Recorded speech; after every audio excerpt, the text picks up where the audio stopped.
Welcome to the Golden State Media Concepts Sex Podcast, a show that examines all aspects of sexuality, from physical to emotional to spiritual. Join our hosts as they discuss age-old questions, common misconceptions, and the latest topics surrounding sex. They'll tackle topics about sexuality from the complicated to the hilarious and everything in between.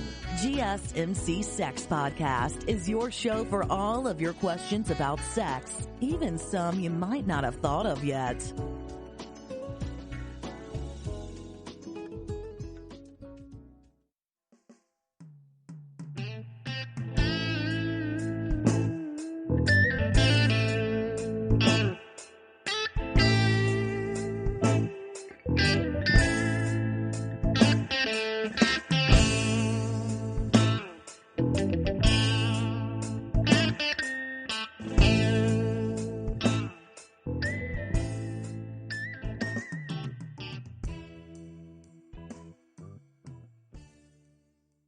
Thank you for tuning into the GSMC podcast, brought to you by the GSMC Podcast Network.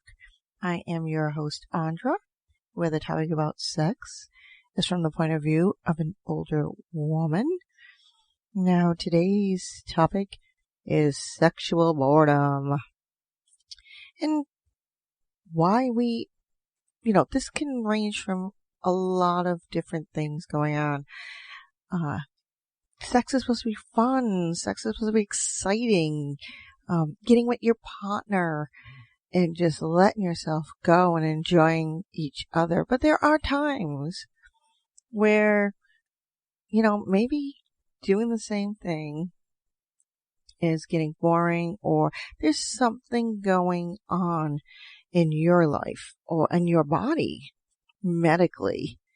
Now, depression and mental health issues also work into this, which we will talk about later on in the podcast. But, it was a study done in the Journal of Sex Research. Yes, they have a Journal of Sex Research, where it was found that 20% of women and 41% of men are sexually dissatisfied in their current relationship. We don't want that. I want you to be happy. Enjoy your partner. Try new things. Obviously, communication is a big thing. There might be an underlying medical condition that you are unaware of. Always look into that as well. But communicating with your partner, how you feel, about what's going on in the bedroom. Because 10 to 1, they're probably feeling the same thing. If they are connected to you and you are connected to them, beyond that level of just sex, and that bond is there and that intimacy is there, you should be able to discuss these things and find ways to spice up the bedroom. Change some things around, finally not be bored.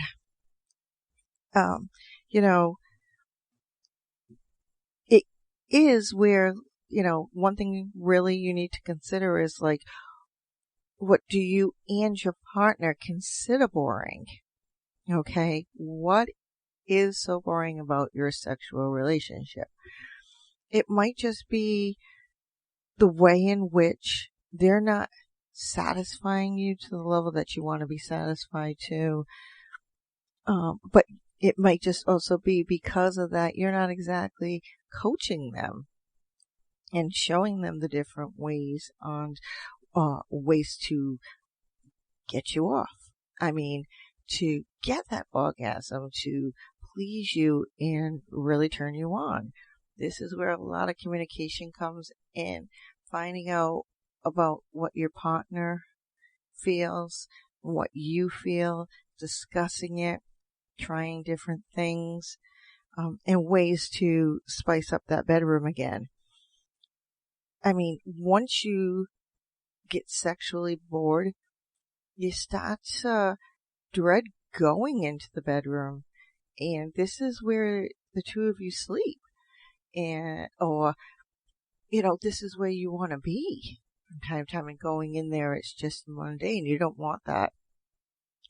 You want to get that spark back. So opening up with your partner and the both of you talking and finding out, what you're feeling and what your partner's feeling and ways to turn it around is very, very important. Trying to figure out what the underlying issues behind boring sex, or the fact that you are experiencing boring sex. I mean, some people don't even decide that they want to find out if there is a problem and let's fix it. They just would prefer to take the easy way out, separate from that person or leave that person, go to a new partner without taking the time to find out if maybe it is something medical and you have no control over that, nor does your partner, but getting that checked out is really, really important.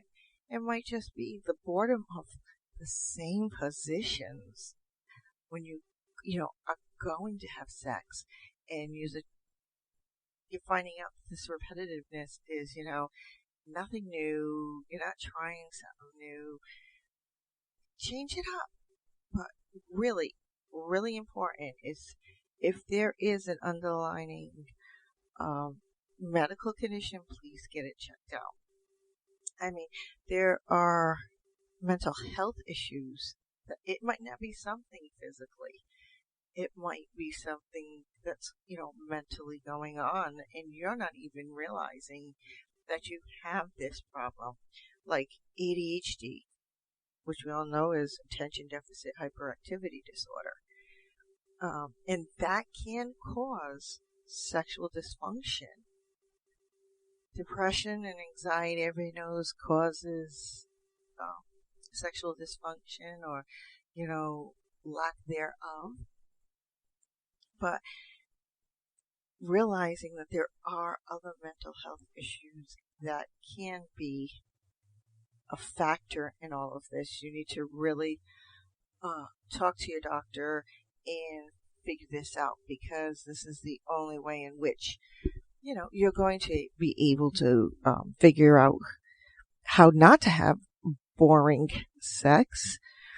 And sometimes it's actually a relief to find out that it is something along that lines, that is the cause, because once the doctor has, identified and diagnosed the issue, they can, give you something or help you work through that, and your sexual life will probably boom again. ADHD, when that comes in, it could be effective in the way where an individual is hypersexual or hyposexual.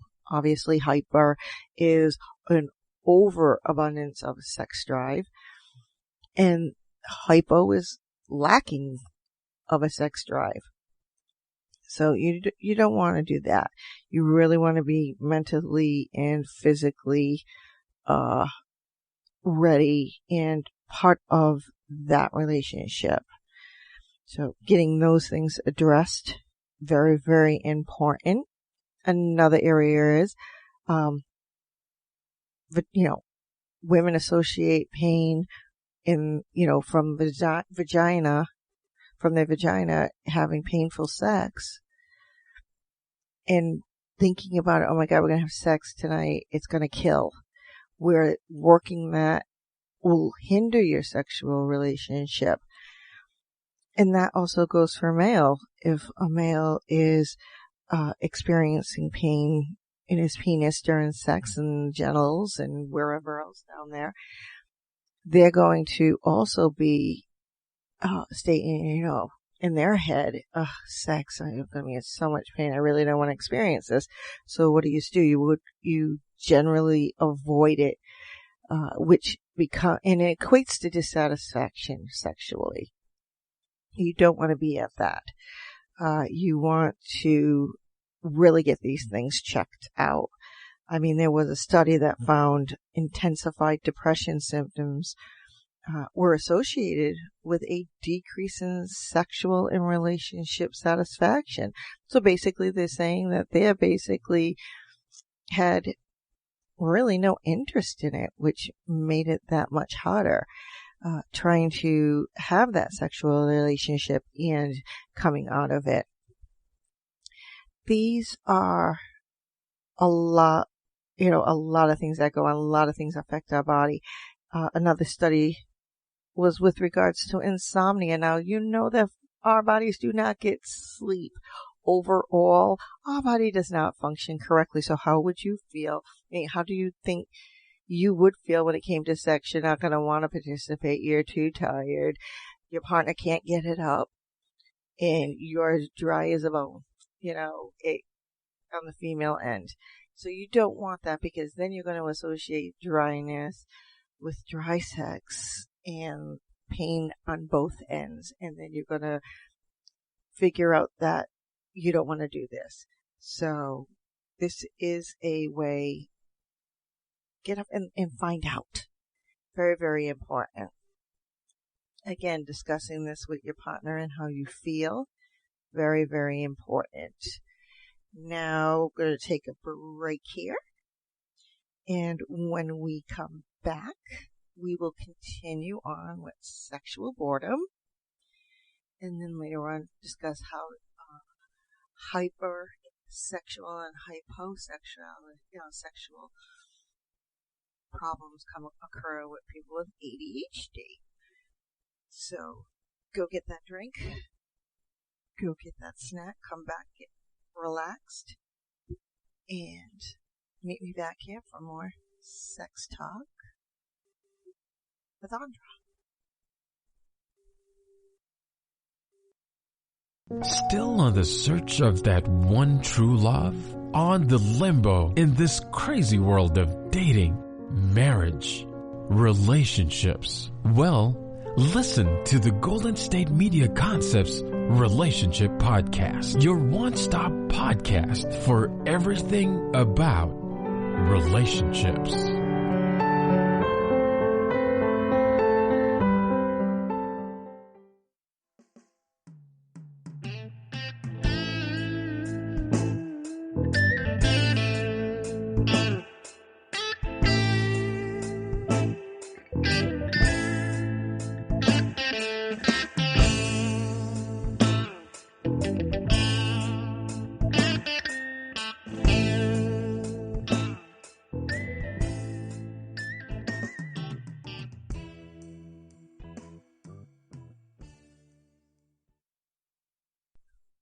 Welcome back to the GSMC podcast, brought to you by the GSMC Podcast Network.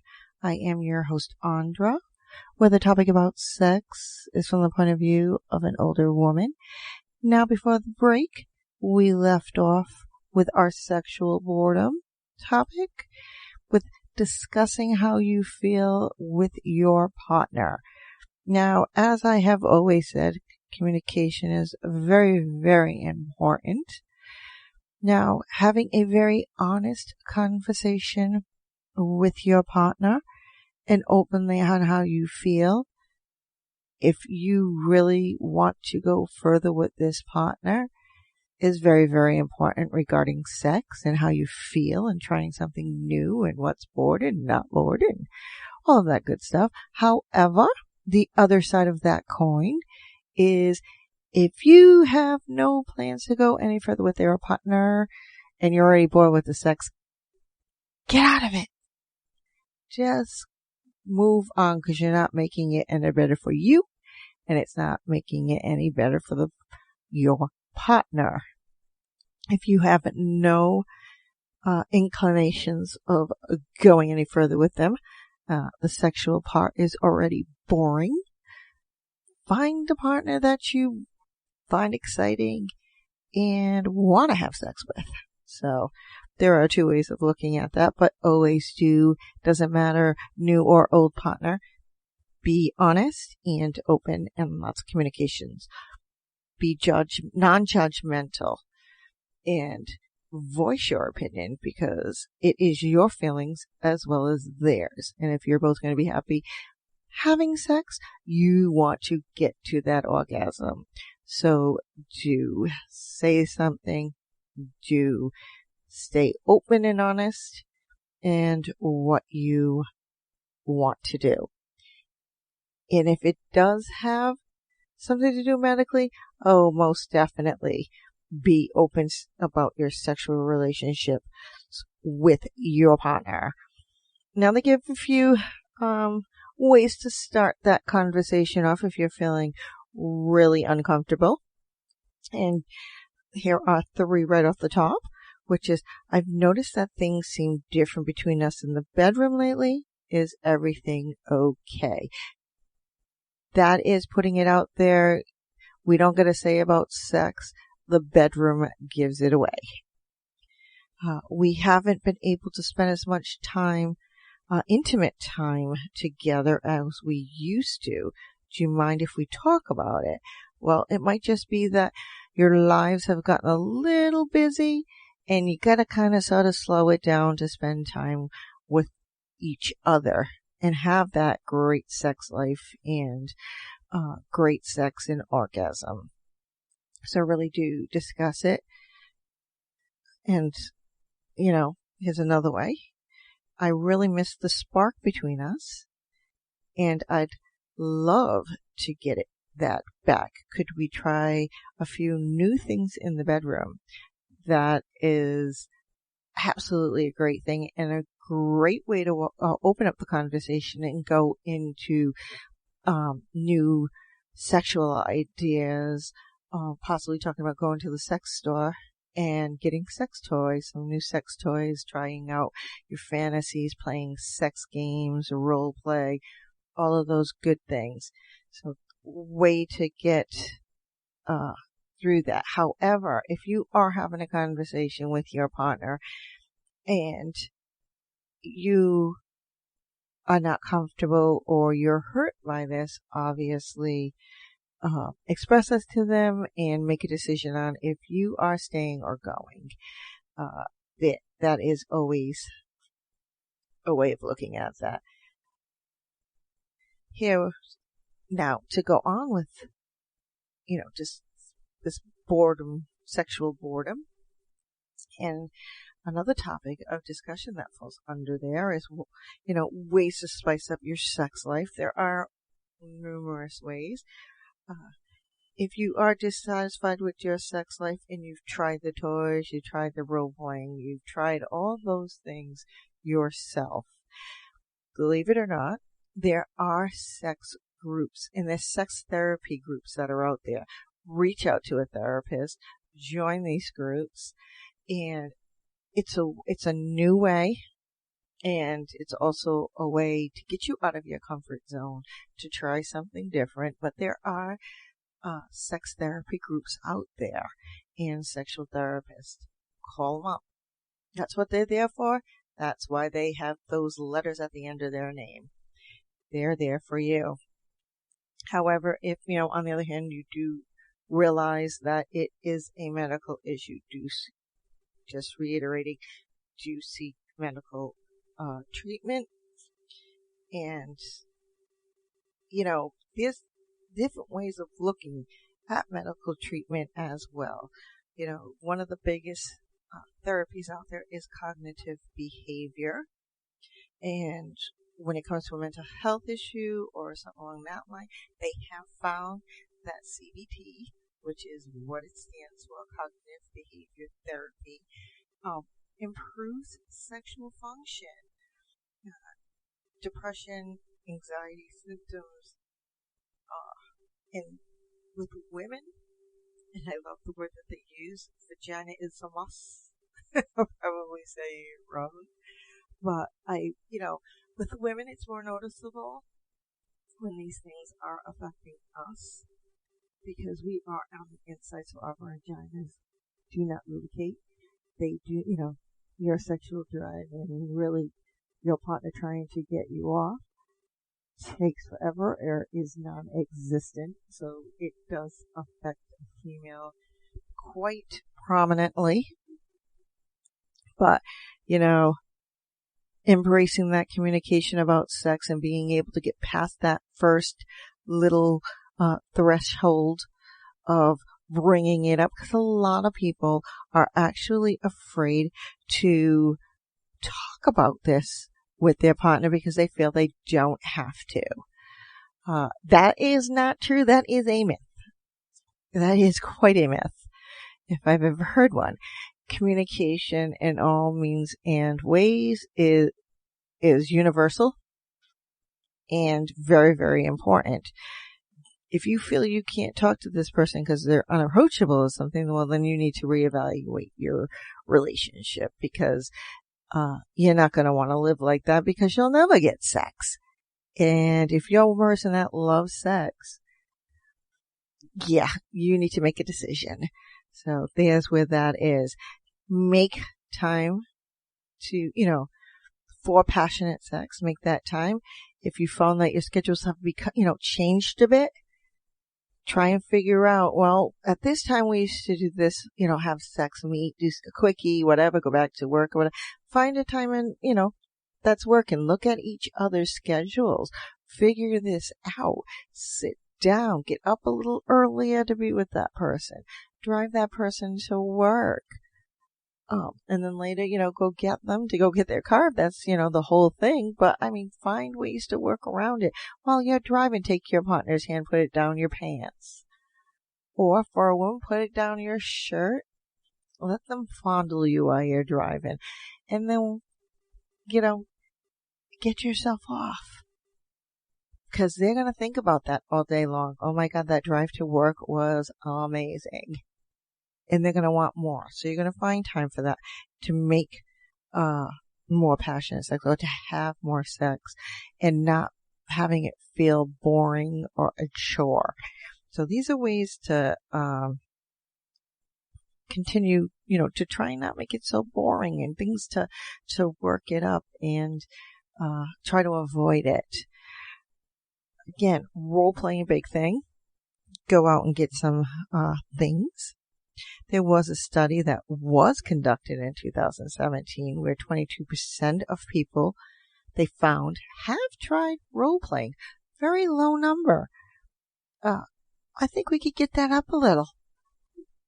Role playing is fun. You create the scenario yourself. Make it fun. If both of you are, things have changed in time-wise in your relationship, working more, working less, or things have just been out of whack, try some role playing in between. It's really good. Work it into that day, because that will be one of the biggest things that, will probably pull you right back in. Okay, we're going to take a break here with this and go replenish that drink, replenish that snack. Meet me back here for more sex talk, where we will continue on with this subject and then talk about that ADHD and the hypersexual behaviors and the hyposexual behaviors. So I'll meet you back here after the break to talk more sex with Andra.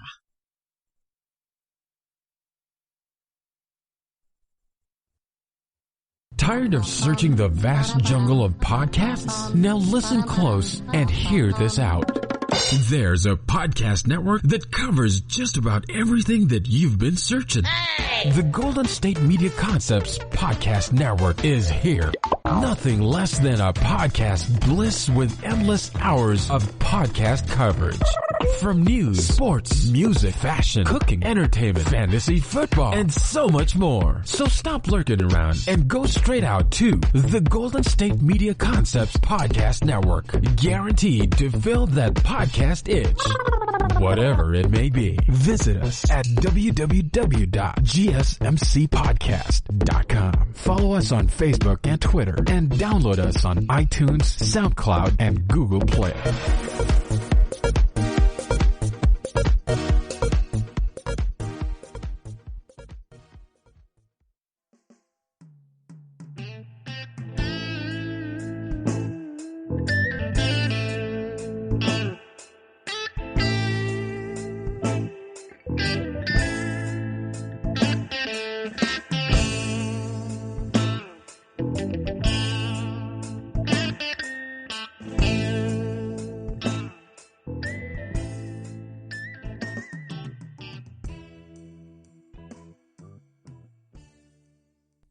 Welcome back to the GSMC podcast, brought to you by the GSMC Podcast Network. I am your host, Andra, where the topic about sex is from the point of view of an older woman. Now, welcome back, all my sexual people out there, and our discussion of sexual boredom. Now, just closing out last segment, just remember communication is a big thing. If you do have a medical problem, please get it checked out. You can now do STD testing in your own home. So that's a quiet thing if you feel that's an issue. Also, remember there are sex toys out there. Try sex games, try sex therapy, seek that professional. If you have tried all of these things, go get that sex therapist and seek out that sex therapy group, because it's really, really important if you plan to continue on with being with your partner or being sexually active with them. If you are not planning on that and you really don't care, well, go find somebody else. Can't tell you much anything different from there. You might be looking for a whole different sexual experience or another type of relationship. So that is an option, and it's totally up to you. But as promised, we are going to talk about the effects of ADHD on sex and sexuality and all that good stuff that makes us horny and makes us want to orgasm. And, people never really probably even think about ADHD. They'll first to think about depression, anxiety, stress, which are the main things, and like lack of, sleep. But ADHD, attention deficit disorder, how it goes, ADD, ADHD, those are part of one and the same. So attention deficit hyperactivity disorder. Actually, just to explain it out, and most people know what this is, but it is a condition that causes a person to have a variety of symptoms, which may include impulsive behavior, hyperactivity, and difficulty paying attention. That was one of the things in school when we were little. The minute a child, saw signs that they were even bored with the topic, they were automatically determined, okay, they have ADHD. Let's start giving them medications. Sometimes, yes, you do need medications, but ADHD can come out later in life as well as an adult, and does have a significant effect on adult life. And some of it will show up sexually and for that person themselves, like within poor self-image, difficulty maintaining a stable job or relationship, and this is what we're talking about right now. And the effects of ADHD on sexuality are very hard to measure, but they are there. And the reason for this is because it differs in each adult. It's kind of sort of a blanket effect when you're younger in there, determining if you have ADHD. When you get older, it gets a little hotter because, you're growing up, you've gone through puberty, you've, had sex, or things that have changed your life. Your chemical balance is different and has grown. So these are the things that you need to realize and how hard it is to determine in an adult. So when, ADHD is, hindering an adult, very difficult to figure out what they are at first, but the sexual symptoms also can lead to sexual dysfunction. So there's a relationship there.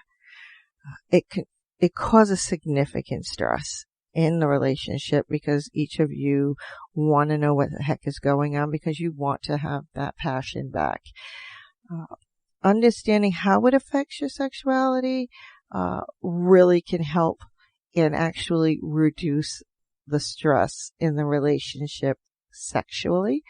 So, which is a good thing to look into because it does hint, it comes in the forms with depression, emotional instability, anxiety. You know the ones that are there, which are major factors that affect us sexually and our bodies overall. So if we're having them affecting us, our minds and everything that we do every day, yeah, it's going to affect our sex, us in the bedroom. Like I said, men probably can't get it up. Their penis doesn't want to rise to the occasion. Women will get really dry because, their libido is low. They don't really care to do anything. So there is some things that are there. We want to not, look into this and get this checked out. Now, there are 2 reported sexual symptoms of ADHD. One is hypersexuality, and the other one is hyposexuality. Now, if the ADHD does affect, experiences sexual symptoms, these are the 2 categories.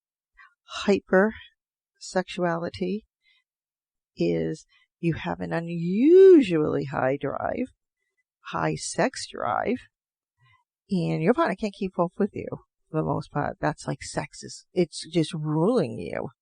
And you gotta have it. So the sexual stimulation releases those endorphins and mobilizes the brain's neurotransmitters. It gives you that, having sex gives you that feeling of calmness, and it reduces that restlessness that is associated with ADHD. However, unfortunately, becoming promiscuous, that's a tongue tire, and the consumption of porn. These individuals that experience these sexual symptoms with ADHD, porn is their main function, and that person, the reality, that actual human to have sex with is basically ignored. Porn is much more satisfying to them, a lot of masturbation, a lot of all of this that will keep them very engaged because it's out there. It's so intense and they're watching this, and this is how they're getting their sexual drive satisfied. So, and these usually will run into an individual having or, coming to be at risk for a substance use disorder because what they're trying to do is self-medicate to bring them down because it helps their sexual, controlling that, because this behavior can be very dangerous because they're going to go out and try unhealthy things and very risky sexual practices. So we don't want that. Okay. And taking drugs or alcohol is going to calm that down for them. So we don't want to get that far. Now, on the opposite end of that is hyposexuality, which obviously is the opposite of a high sex drive. It actually, your sex drive falls right down into the gutter. You have no interest. This also comes on, by the way, by a side effect of a medication. So there are other things you need to think about. Because some people will be prescribed an antidepressant, and that does have effects, which most of us know. So we don't want that. It is, in this particular situation, sex becomes a major challenge, and sex should never be a be a challenge. It should be fun. It should be enjoyable. creating that bond and getting closer to your partner. So you really need to look at these, see a doctor, a psychotherapist, a psychiatrist. They will do medicine maintenance with you and diagnose you. So you need to really reach out and find out if this is it. Because in women with ADHD, women will have trouble reaching the orgasm. And there are others that actually can have multiple orgasms, but there is another disorder that comes with that. So it may just be that over the ADHD, they become very hypersensitive, and it's really how you're feeling with and without a partner. So really, if you feel that you are experiencing these things, and this is one of the issues that is happening with your sexual boredom, do have it checked out, because other areas like your senses are also affected. ADHD is a very big thing, and more people have it than you know and have not been diagnosed with it. Especially it's harder when you become an adult, because you're not going to believe that you have it, and you're older and you're set in your ways. So we don't want to be to that. We want to have fun in the bedroom with our partners. So do all that you can to achieve that, because this is you. It is part of us. Having sex, having orgasm is part of us. So if that's a partner you want to be with for the rest of your life, please look into it. If it's somebody that you don't, look on, but it's not going to be any different going from one partner to the other, so you still have to have it checked. So that is the end of my show. Thank you for tuning in and being here to talk sex with Andra. As usual, please practice safe sex, if not for yourself, for your partner, and vice versa. So thank you for listening in to the GSMC podcast, brought to you by the GSMC Podcast Network. I would like to ask that you please remember to subscribe to the show and write a nice review. That really helps us here. Also, if you can, please follow us. We are on Facebook, Twitter, and Instagram. And again, thank you, and have a good night. You've been listening to the Golden State Media Concepts Sex Podcast, part of the GSMC Podcast Network. You can find this show and others like it at www.gsmcpodcast.com. Download our podcasts on iTunes, Stitcher, SoundCloud, Google Play, or anywhere you find podcasts. Just type in GSMC to find all of our shows from the GSMC Podcast Network. From sex and relationships to health and wellness, life and happiness, and even weird news. You can also follow us on Twitter and Facebook. Thank you, and we hope you have enjoyed today's episode of the Golden State Media Concepts Sex Podcast.